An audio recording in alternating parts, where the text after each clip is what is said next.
I'm Tina McElroy Anza, and I'm here with my podcast partner, my friend, my co-editor of Meeting at the Table, and my freshman college roommate, Wanda Lloyd. How you doing, Wanda? Hey Tina, I'm doing okay. I'm looking forward to our podcast today. It's just us.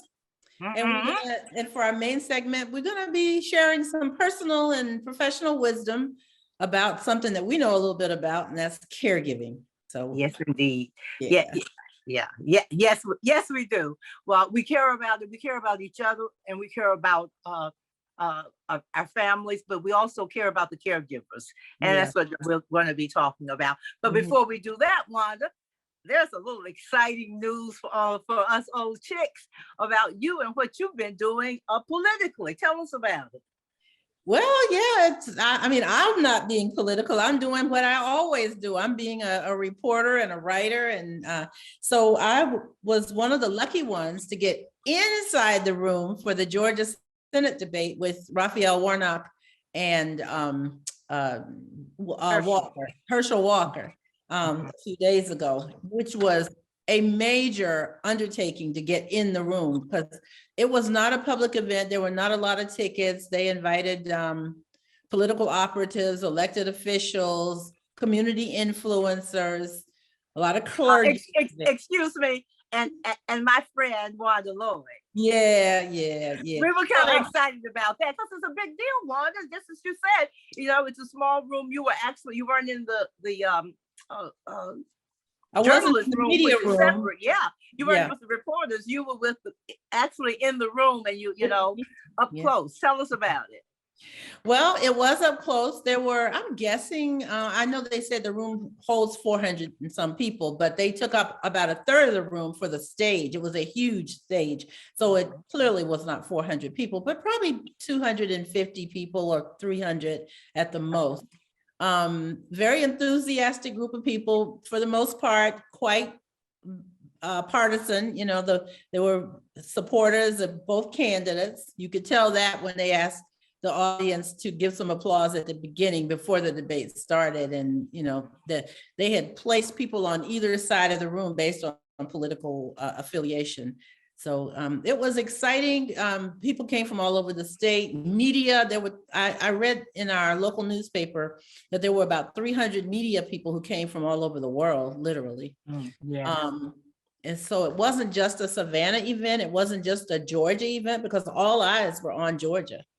Yeah, and continue to be. So that debate was very important. But it was so wonderful having a friend who was, as I said, in the room. You also saw Bertice Berry, who is one of our friends and former guest, exactly, and any number of other friends and colleagues, as a matter of fact. Right. There were several mayors throughout the state of Georgia. I took a picture with our Savannah mayor. But there were quite a few mayors. That it was sponsored by a local television station and the media company that owns that station. There was lots of security. People, you had to get scanned like at the airport when you walk in the room, look in your handbags to make sure you didn't have something bad in there. Cute little students from my high school, Beach High School in Savannah. They were the escorts. So when you got through the checkpoint, they had a student take you to your seat because the tickets had assigned seating. And I asked the young lady that I was with, how did you get here? And they looked so nice. All the young ladies were in a black dress and the young men were in black dress pants, a white shirt and a black bow tie. And they just looked so elegant. And she said, we are from Beach High School and we were selected because we have top grades. Oh, exactly. So, well, my little chest just pumped out from my high school at that point. Oh, I imagine so. You should be proud, and that she could tell you why she was chosen. That's a young woman who knows what's important and why she's there. Yeah. Very good. Well, I tell you, I don't know if Wanda's, I guess you're your employer, part-time employee, because Wanda writes a column for her morning, Savannah Morning News. And she got an email. Can I tell her what your editor said? Yeah, sure. Yeah, okay. She got an email from her editor saying, your column is rocking. And so she said, and of course, Wanda sent back an email asking for clarification on what the word rocking meant in his language. But it was like number 2, I think, in on the website. Viewed. Yeah. Most viewed. And the day that I asked him that and I got the information, it was the day after the other important debate with Stacey Abrams and Brian Kemp, the governor's debate. So the number 1 story was just a news story of what had happened at the governor's debate, and my column was number 2. So now I know that what the meaning of rocking is to somebody who's a little bit younger than us. Of course, I knew right away, but she didn't call me. She called the editor to make sure. Well, Tina, wait a minute. The whole thing is. When I hear rocking, it could be what he explained, and obviously I believe that because he has the numbers, but it could have been, it's, shaking things up and people are complaining about it. So I just want to. My goodness. You just wanted to make sure. That's very Wanda. I understand, but we're really proud of you for one of the other things that I'm proud of about both of us is that we're still rocking. We're still shaking and moving and having opinions and being opinion influencers, not just with our podcast and with our writing, but also when we just appear in the room. When we appear in the room, it changes the atmosphere of the room. So that was really exciting. Hey, can I share one more thing, Tina? Sure. Not about that debate, but I'm also going to be moderating a political forum for another race for state Senate in the General Assembly in Georgia. So I've gotten a call from the League of Women Voters to be a moderator. I've done that once before, a couple of years ago for another race. So, it's political season, and somehow I got involved in a way that is not partisan, but it fits my skills and my background as a journalist. So I'm proud of that. Wanda has always been very adamant about being apolitical, which is what we were raised. We were taught that journalists were. That was one of our first jobs, is to go in and look at the situation and hear the information in a way that's not partisan. Right. That's a whole nother discussion. We'll have to have a show on that too. Again, it was very exciting. Good on you, Wanda. Yeah. Well, I have to tell you, things have just been going on and changing so much for us. I was going to tell you about what's going on with me, and absolutely. What's going on? What's up, bro? Oh, so busy. But I was going to tell you about the Sea Island Writers Retreat, which is in the first week of November, and of course that's just just taking up all my time and all my spirit and all my joy. But in the meantime, something else has happened that I wanted to share. And it's just so wonderful. I just had to share it with you. And it shows how spirit and ancestors are always working. I believe that. And I had a project with my nephew that I just told him about. This is my Brigadier General nephew that we've talked about on the show. And he's so organized, and he did such a wonderful job of organizing, getting us all together there for he and his wife's promotion ceremony, that I said, I knew that he was the one to do this project. My husband and I had talked to Shanae, and I had talked about this before he left. We are the largest collectors of Annabelle Lee Washington's oil paintings, her work. She was a friend of mine here on the island, and she got a national acclaim for her work. And she started painting just when she came down here. She was a social worker before she found her. She started like Grandma Moses and started after she was 60 years old. She really did.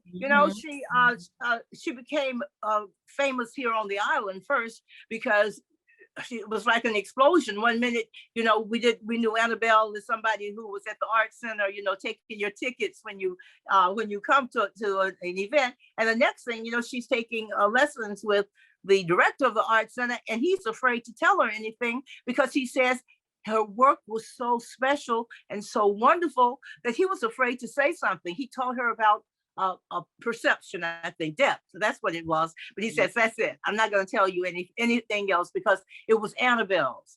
I would ask her, what kind of trees are those? And she wrote, she she painted what she said what could have been. She painted about the Sea Islands. She painted Black folks, always Black folks. She painted them, in the past. She painted them, right now. But they were always brightly colored. The trees were deep in green. It's very much like the Sea Islands. So has something changed? What's your nephew doing with the artwork? Well, that's what I was going to say. We have a project that instead of we had thought about leaving the collection to one particular art museum or group, and we didn't find one that would keep her paintings out. They had collections, but they didn't have the space to always have her showing. So we wanted them out, and so Shanae and I decided, well, why don't we just give them to people we love, including family, and let them sort of keep the circle going, make sure that the work is out. We also are, as with your little school girl, Shelby, we wanted to help start her art collection. She's very interested in art, as you can tell from her mother's background here with the African mask. And so she grew up with art and always loved, art. And so for her wedding gift, I gave her, Shanae and I gave her an original Annabelle oil painting. And so when I say family, I mean people that are in here. Right. But my nephew is going to be in charge of us getting all the paintings which are in our house, getting them numbered, getting them cataloged, and I want each of my nieces, nephews, and some other loved ones to get a Annabelle Lee. I wanted to do it before I pass along, not because of inheritance taxes, but because I want to have the joy of seeing them get the painting and doing it. And when I got in touch with my nephew, he was doing a family project, that sort of goes in a line with this. And we were just sort of taken aback by how when you do what spirit leads you to do, spirit sort of kicks in and gives you a little bit more. So that really has been my joy. We're going to be doing this at the beginning of the year, and we're hoping to have have an event in May. He's going to have an event in May in Macon, Georgia, which is our home, the home of the McElroys, and that's really keeping me going right now, getting me really jazzed. So Tina, I have an idea, and I'm going to share it with you after the podcast. But I have another idea, not to have that idea move forward, but I got to add something to it. Yes. So we'll talk about that later. No, that's very exciting, and I'm not only thrilled and appreciative that you gave Shelby and Carrie a wedding gift of one of Annabelle Lee's paintings, but that you commissioned one for me many years ago when she was still painting. So I have my copy of her painting also. Absolutely, with the dolls. Yes, the dolls sitting on a veranda with a tea party, and there are azaleas in the background. I mean, it was perfect because I was at that time collecting Black dolls. And so this little girl is having a tea party with these little Black dolls. And because I'm Southern, she had this, and I wasn't living in the South at the time, but the azaleas were in the background. It was just perfect. So I cherish it. Oh, I know you do. That's why I love to share art. You can only hang so much if you have a large collection, and you can only enjoy so much. So I think of Annabelle's children in boxes and say, oh no, they shouldn't be in boxes. They need to be on walls. So that's my big joy right now. That's what's going on with me. Great. Yeah. Nice. Good.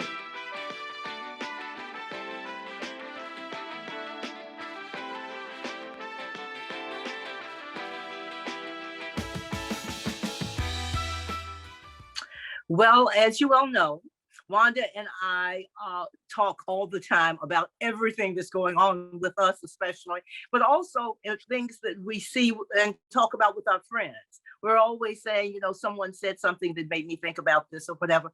And so one of the things that we love to do is to share our conversations with y'all. Because I think that, this sparks things with us, and we want to do the same thing with y'all. So one of the topics that continues to be a topic that is a working near and dear to our heart kind of topic, and that's caregiving.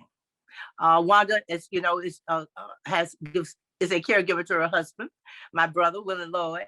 And, before my husband passed along, I had my dose of caregiving, not as long as many people. I wish it had been longer, but I had, more than a year of it. And it's brutal. It can really be brutal. I'm going to be honest, just from my standpoint. But one of the things that we have discovered is that it helps to talk about it. It helps to let people know, to remind people that caregivers need a little bit more love than most people, and that we have learned a few things in our caregiving, right? Right.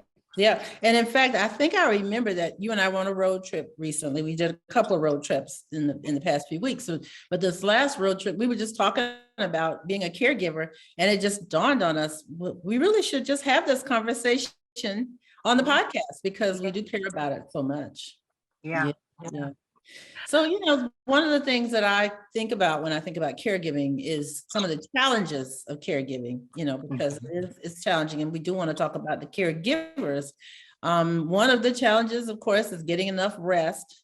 And everybody always says, take care of you. I tell people that all the time, take care of you. But it's a challenge, because you're trying to make sure that you're doing the right thing for the person you're giving care to, but you also have a lot of other things in life, whether you're working full time, or you have children, or you're doing volunteer work in the community, or just trying to take a shower every day, or Oh, absolutely. go to the barbershop every now. I mean, whatever it is you're trying to do, there's a lot to be done.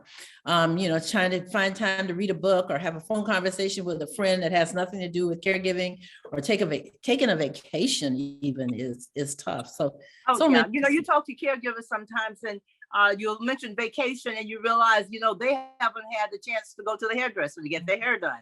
They're talking vacations, and so vacation can mean all kinds of things. I think that anytime you can leave this place where you are, or leave the situation where you are, you come back refreshed. You just can't keep, that's one of the things that we have discovered. You just can't keep doing it over and over and over again. You've got to have a break.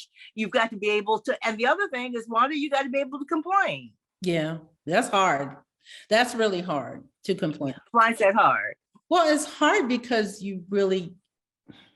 sometimes you really can't do anything about the situation you're in. Sometimes you can, but many times you can't. And sometimes you don't have, not that people don't support you, but you don't have the people near you who can support you all the time. And so it's very difficult. And so, for example, in my case, my nearest relative is far, it's not in the city, not even in the state.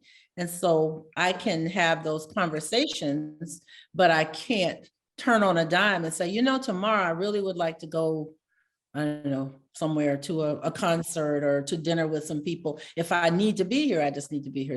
But, there are other challenges, things like managing finances, especially for people who are not used to being the finance manager in their family. And you may have, I don't know, is that part of your experience, that you've had to manage some things that you didn't always have to manage? Oh my goodness. I mean, that's a huge thing. I mean, I was very blessed to have a husband who took on a lot of the duties of the house. He realized and always said that I was the creative part of the house, and also the largest breadwinner in in the house. And so we didn't really even have discussions about it. It sort of naturally happened that way. How divisions of labor. But when you become a caregiver, if you don't have that person, number one, there to do a job for you, and then on top of it, you have to find time then to be a caregiver to that person. It's like you're losing two slots of time. Yeah. And I'm not even talking about making the money. I'm just talking about making sure you pay bills on time. Absolutely. That's what I mean. That's what I mean. I didn't have to deal with that. So when you're the person that you're giving care to, is no longer able to do that, then that's a new challenge for you. Exactly. And also, as we talk all the time, there's only 24 hours in a day. You can only do so much. And and when even sometimes people give you stuff, it's like, oh gosh, I wish they hadn't given me that. Now I got to put it in the refrigerator. I got to find a place for it. I've got to, and that sort of leads me. I had the most interesting conversation just before the podcast with one of my little schoolgirls, and she gave me permission to tell you what she said. Okay. And she had just talked with somebody in her family, and one member had sort of the same problem that her sister had. They were both elderly, and it was a vision problem. And so, but one was not as bad as the other, and one had a husband who took care of getting her to. She had children who took care of getting her to doctor's appointments, and but the other, the sister did not. And my friend said that it was her mother was kind of acting like, oh God, this is I can't take this on. This is just tiring. Somebody else should do it. And she said, and she's such a wonderful young girl. She just stepped in and said, this isn't her fault that she doesn't have nobody to drive her. It isn't her fault that she, has glaucoma now and can't see, and what she said just touched me. She said, and she said she learned it from me. Things you teach your little school girls and they teach it back to you and you forgot to say it. And she says, give her an amount of grace. She said, just give her an amount of grace, realize that she's tired and she doesn't want to have to ask anybody to do stuff. And of course she's a little grumpy. But the main thing she said is that remember that the same moon that passes over you passes over me, and tick tock. And if we're blessed enough to live to be 88, and that was the age of the sister and of the mother, and she said that if you live to be that long, you're likely going to have those problems too. You don't know that you're going to have your husband like myself, till the end of your life to take care of things. You don't know what life is going to give you. And she just reminded me, she says, you're going to want to you're going to be at a space where somebody needs to take you to the doctor too. Mm-hmm. And somebody has to find time to take you to the doctor, and it's going to interrupt their day. And you want that same amount of grace. She says, everybody eventually will need some care. That's what she said. Eventually, everybody is going to need some care. So I guess that's the other thing that I always like to bring up. And that is, give everybody a little amount of grace.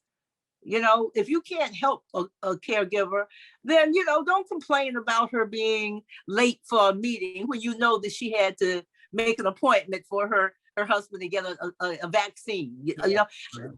Give people a little grace. That's probably the biggest thing that I've learned, and I didn't learn it until just a few hours ago, because my little schoolgirl reminded me of it. There's so much going on when there's a caregiver situation, Wanda. So much going on under the surface. People, you don't know what you don't know. That's where you don't know what financial. You don't know. There are a lot of places, I think, where not only you can give people caregivers an amount of grace, but you can step in and ask.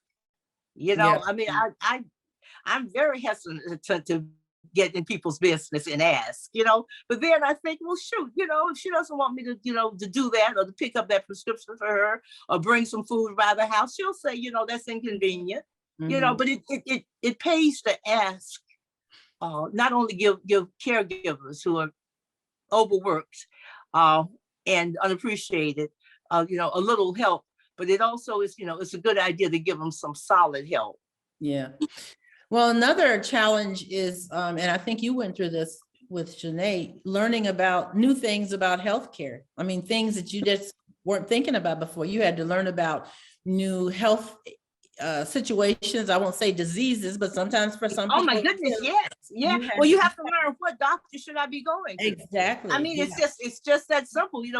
Where should we go now? Who can I trust? Do I have a trustworthy doctor? If it's in the military, then you have to learn all about the VA and and what's going on. You're right. You have to learn a whole new language. Well, I wanted to talk about the military because my husband is a veteran. He's 100% disabled. The veterans who are disabled by the veteran, that's a legal term. They've qualified, I guess, to be disabled. And that's not necessarily a good thing, but it's a fact that if they have 100% disability, they are entitled to certain kinds of benefits, as well as people who are retired military. They have basically the same benefits. Absolutely.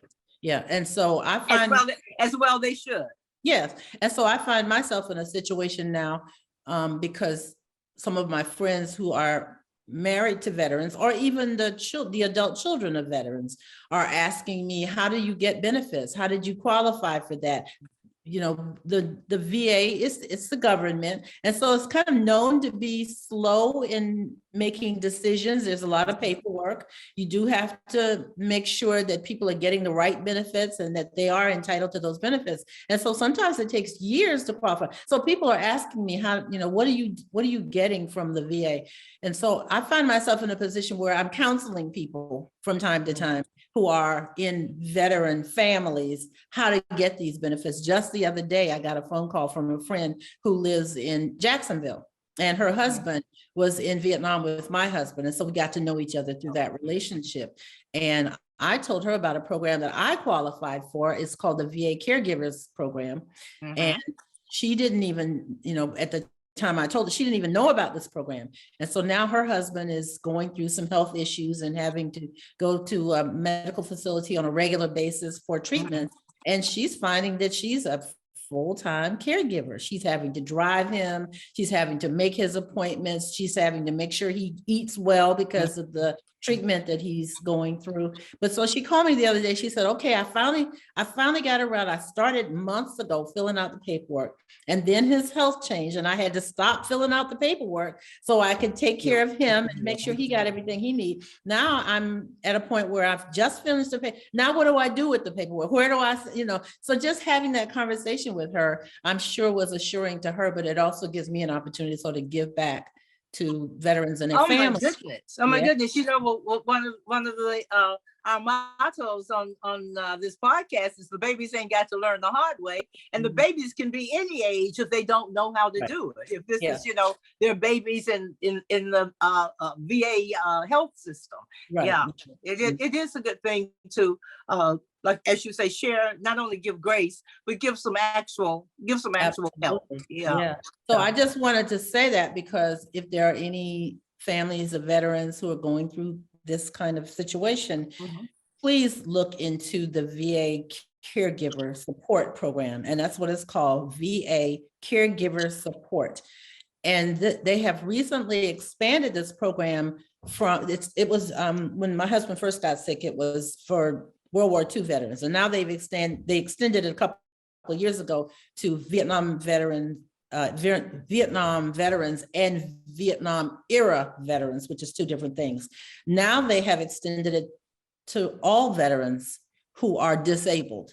And so the caregivers those who are caregivers are eligible. So that means that there are some parents who are, because the younger veterans, those who are in Afghanistan, and if they are disabled, then their parents are sometimes taking care of them, or their siblings, or they may have. That's what I was thinking about. Their siblings, and you know, and the other extended families, uncles, and because when you know, when things are needed, and you know, you have a family that steps up, everybody's doing something. Yeah, everybody's doing something. Yeah, so that's a good thing to know. And also I'm thinking of, just as you said, some, not just parents, but some younger people, because I find stories, at least I see them quite often, of siblings, you know, older siblings having to take care of younger siblings who are disabled, who have some disability. So it's not just something for us old chicks in our generation, but it cuts through the whole. I think it cuts through the whole population.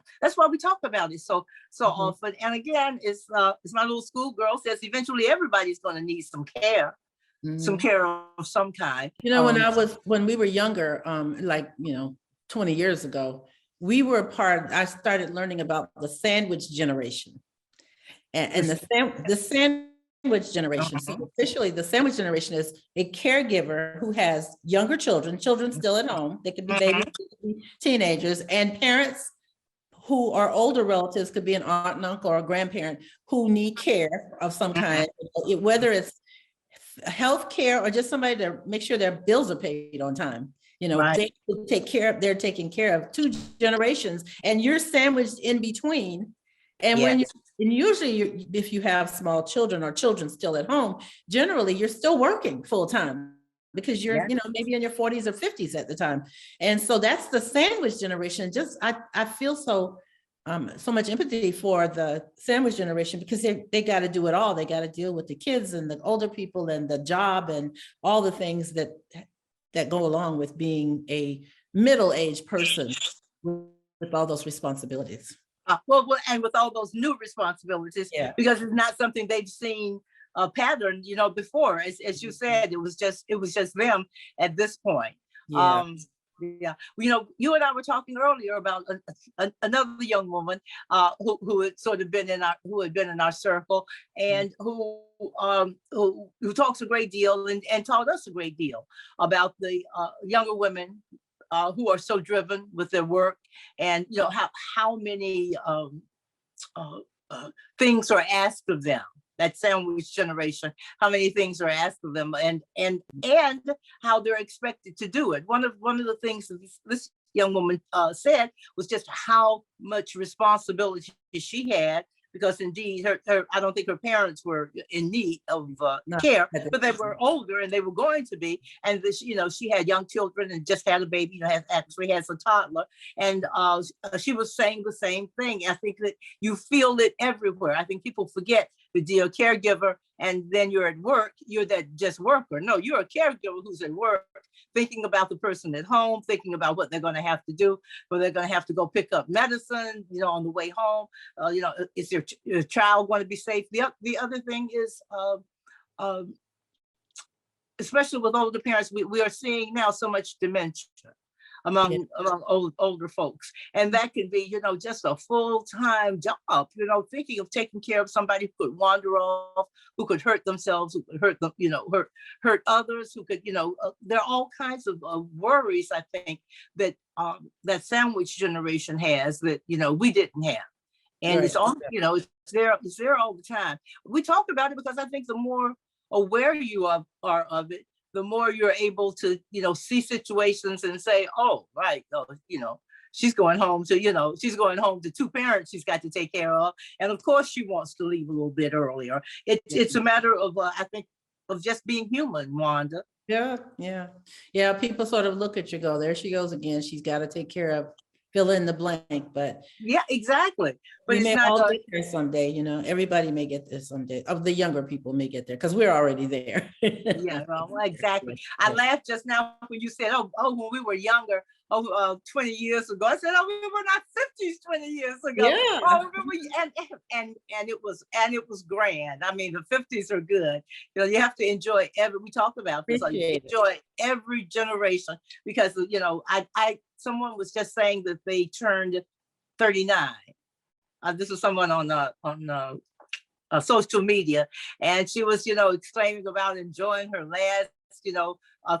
I said, hey, your 30s are good, but you fly, especially women, you fly in your 40s, and in your 50s, you are just cruising because you know so much more. Are you putting the lotion on your hands? No, I was opening a bottle of water and I was trying to make sure the sound didn't. Oh, it didn't go. Exactly. Wanda and I are both proponents of we're gardeners, so we're proponents of keeping our hands moisturized, and I have cuts and such. As a matter of fact, I still have my wound from the crab that got me, but that's okay. I got him in the end. Okay, but I still have we're gonna need you to go to a doctor or somebody at some point and take care of that. See, that's what my neighbor said. I shouldn't have said anything because I lied to her and told her that I did. God. Okay, well, never mind. We'll fix all that in editing. Okay. Yeah. Okay. Can I say one other thing about caregivers and caregiving? Yeah. I noticed when I was caregiving how seldom I laughed. Mm-hmm. And I didn't notice it as while I was in it, but I noticed it in thinking back on it. And I think you and I just sharing that laugh reminded me that that's laughter is good medicine. Don't forget to if you are a caregiver, to turn on the comedy channel every once in a while, or, read something that makes you laugh, read, as they say, read the funny paper, read the comics, but read something, look at something on TikTok. Give yourself a break. If you're a caregiver, don't wait for somebody to give you a break. Understand that there's a lot on you. Understand that you can reach out to other people, but understand also you can say no. No, can't do that. No, I got to take a nap. No, maybe I can get somebody else to come over and, and be responsible for a while so I can. So you have to speak up for yourself. You have to be an advocate for the person that you're caring for, but you also have to be an advocate for yourself. And I just encourage people who aren't caregivers and have time, or a cup of coffee, or whatever, or come to the house and sit on the porch or sit on the patio and have a cup of tea or something together. Absolutely. Absolutely. Just think about who do I know that's a caregiver, and how can I give them a break by just, taking them away from the situation for 30 minutes to just do something. For just a while, exactly, and if maybe a little glass of wine or something like that, if that helps them to unwind. But remember that they want things like people who are not caregivers, they want time to themselves, and not being rushed and all the rest. And I encourage people to reach out. I'm gonna do just that. As a matter of fact, it's Wanda and I were saying earlier that you teach what you learn, and you learn what you teach. Right. It just keeps going on. Yeah. Okay.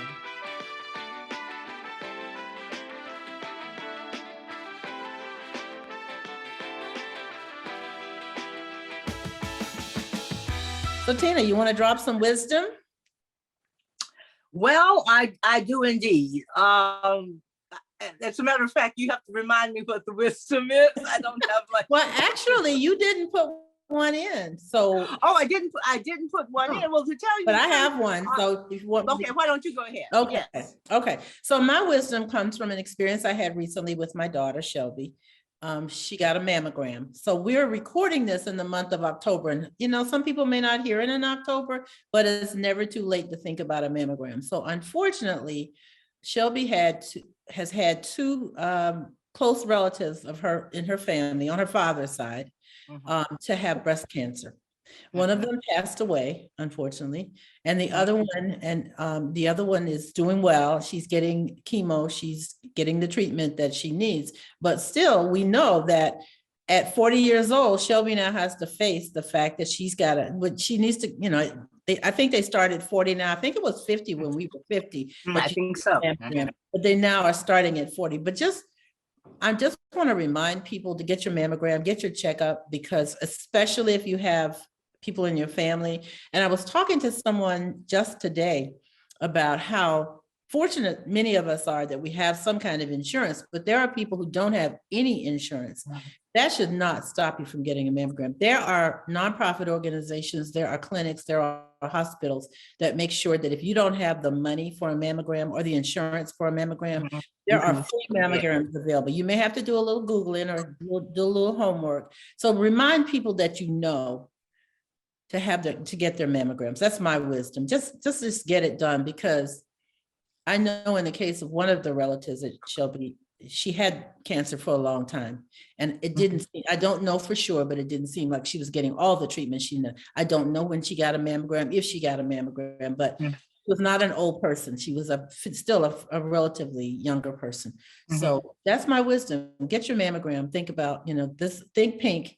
I'm in a couple of organizations that, in the month of October, when we get together, we wear pink. We wear something pink to remind ourselves and our colleagues that we should be getting mammograms. So, and I'm very happy to report that Shelby got her mammogram, and she is just fine.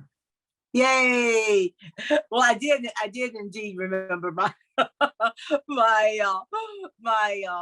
wisdom, and I've said this a number of times, and I want to say it again. Speak up. I've had a situation, an instance in the last couple of weeks, in which I really struggled with speaking up. I thought, well, you know what? The best thing is just to let this go. I don't even want to deal with it. I will tell you what I thought. I said, I don't know even if this person is somebody that I think is redeemable. And that sort of shook me that I said that, because I think everybody, should at least get a chance to be redeemed at some point. But I knew that if I didn't say something about it, it would just go on and on. You and I talk about choosing our battles. We don't fight every battle. We know which it is, but think very strong, think very long and hard about situations where you're thinking, oh yeah, I'm just gonna let that go. Sometimes you're supposed to speak up. I think you should always speak up for yourself, and you should speak up for others as well. And if you're in a situation where you're dealing with someone, this is my experience in the last, is that I stressed about it, I thought about it, I fumed about it and did all the rest, and realized that the problem was I wasn't speaking my wisdom. I wasn't speaking my truth, and that I needed to speak up in this situation. I didn't know whether it would change the atmosphere of the organization or the people, but I knew that I needed to speak up. So I guess that's my wisdom. Think long and hard and then speak up. Sounds good. Mm-hmm. Go for it. You go for it. Absolutely. I've never known you when you didn't speak up. So did you? Well, maybe you were holding back and I just didn't know. This shows you, how much I had to ponder this one. This tells you that this was a hard one. Our relatives and our ancestors and grandmothers had sayings for us. And one was, do the right thing. Do what we've taught you is right. And I think that rings in our ears because we were taught that. I don't know if we taught our children that, and if we didn't, we need to start doing that. Yes, ma'am. Speak up.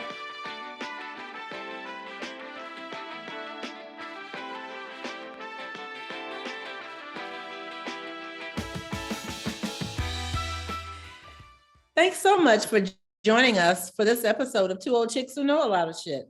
If you're on social media, please subscribe on YouTube and follow us on Twitter at Chicks Old and IG, Instagram at Two Old Chicks Podcast. It matters. It does. And also remember that Wanda and I and a group of brilliant women have come together to publish to publish a collection of essays called Meeting at the Table. African American women write on race, culture, and community. And you can get your copy at downsouthpress.com. That's downsouthpress.com. Did I forget something, Wanda? Oh, you said everything that needs to be said.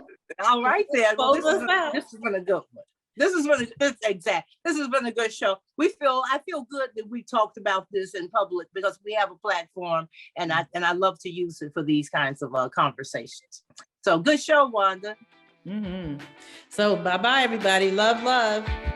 Love and peace.